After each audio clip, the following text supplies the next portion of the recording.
Hong Kong, CNN. It's safe to say former White House National Security Advisor John Bolton's book has made a splash. With revelations about U.S. President Donald Trump's strategy in Korea, his response to the coronavirus, and his dealings with China, Bolton's White House memoir has been dominating headlines around the world since advance copies began circulating this month. This has also been true in China, where state media has been happy to play up many details of Bolton's exposé. However, not every part of the room where it happened is considered so palatable behind the Great Firewall. When it comes to Bolton's allegations that Trump asked Chinese President Xi Jinping for re-election help and voiced approval for mass detention camps in the Muslim-majority region of Xinjiang, Chinese media has largely stayed quiet. The country's diplomats have been equally tight-lipped, with Foreign Ministry spokesman Zhao Lijian only commenting to say that China had no intention to interfere in U.S. elections and that the Trump administration clearly understands Beijing's position on Xinjiang.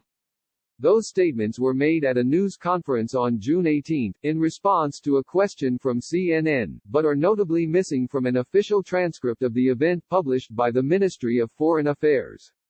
MOFA transcripts often leave out questions on sensitive matters. The only coverage of Bolton's allegations about Xinjiang and election interference in mainstream Chinese media appeared in the English-language Global Times, a state-backed nationalist tabloid geared toward a foreign audience. The paper accused Bolton of being an anti-China hardliner who was seeking to smear Beijing and further muddy the waters of U.S. domestic politics. Leaked records expose China's Xinjiang Camps 657. Online censorship. Limits on Bolton's China revelations go beyond not covering the matter. There is evidence of discussion of the book being censored on two of the biggest platforms on the Chinese internet. Users on Weibo, a Twitter-like service, complained they were unable to comment on the book or share passages from it, while on WeChat, China's largest messaging app, posts about Bolton appeared to be being hidden or deleted. CNN was able to upload a screenshot of the book cover to WeChat, but no contacts could see the resulting post. It is unclear what exactly triggers the censorship, as some posts about the book, including reports in Chinese media, are permitted. Yan Duan, an office worker in Beijing, said she was locked out of her WeChat account after sharing a PDF of the book in a group message. She received the notification, as this WeChat account is suspected of disseminating false information. The current login is disabled.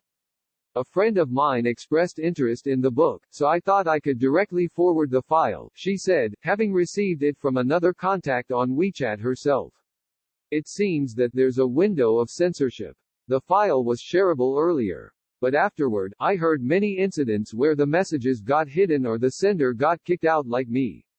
Representatives for Sina and Tencent, which operate Weibo and WeChat respectively, did not respond to a request for comment. Asked the U.S. The Great Firewall, and Chinese censorship in general, is a black box, and the exact purpose of any particular block can be hard to ascertain, whether it's the work of individual censors or a top-down order to control coverage. This is especially the case on a topic where some discussion is permitted, but certain elements are off-limits. According to Tetsushi Takahashi, China bureau chief for the newspaper Nikkei, a report on Japanese public broadcaster NHK about Bolton was blacked out in China. Foreign television channels, including CNN, are often censored in this fashion. I thought the book, released on Tuesday, worked in China's favor. After all, Bolton describes Trump as unfit for the presidency, Takahashi wrote this week. The feed cut out when they showed Trump at the U.S.-China summit in June 2019, when he asked Chinese President Xi Jinping to buy more American farm products.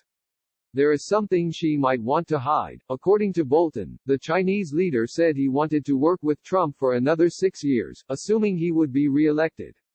But Xi's second term as president expires in March 2023. Another 6 years meant Xi was already counting on an extension. It seems clear that China would rather the discussion remains focused on Trump, not Beijing. In the one response to a question about Bolton that the Ministry of Foreign Affairs has published online, spokesman Zhao said, "You may need to ask the U.S. side for what was mentioned in the book."